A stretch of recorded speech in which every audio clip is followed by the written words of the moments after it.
what was the one thing that led you into ECW? Oh, geez.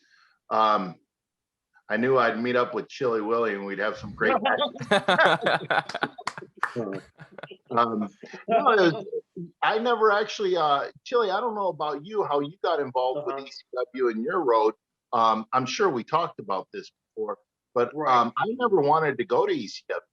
That was never my Okay. intention Oh because wow. yeah, because I never seen the well, I seen the early stuff because I'd get up probably like 4:30 in the morning, 5 o'clock in the morning, and then it would come on like WADL in Detroit, and then I would get ready for work, and that's when I was really starting to like that was in '94 when I was really starting to think about schools and then I remember Mikey Whipwreck and Mm. um, uh, Mr. Hughes and stuff like that. And I'm like, okay, it was still early in ECW, but I think it was still Eastern Championship Wrestling at the time.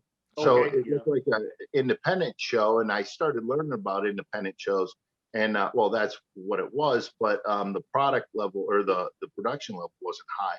So I figured, okay, well, this is some of the stuff where I've got to start, on indie shows. So um, and then you started hearing more about ECW when they started doing the stuff with Raven and Sandman and the Sandman's kid and then all the other antics like the hardcore stuff and all the blood. And I thought from first bell to the last bell, that's all it was swinging chairs and just blood. And I wanted to be part more of wrestling and having a not necessarily a character but charisma and stuff like that.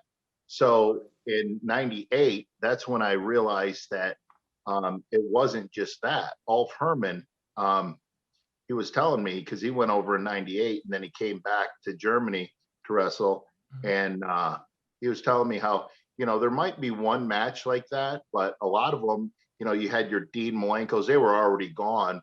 But then he was telling me some of the guys in some of the matches and how ECW had gained is because you had a variety of things, Ah. and then I'm like, you know what? Let me get in touch with Sabu, Pee Wee, and Sabu, and then the rest is history. So Wow.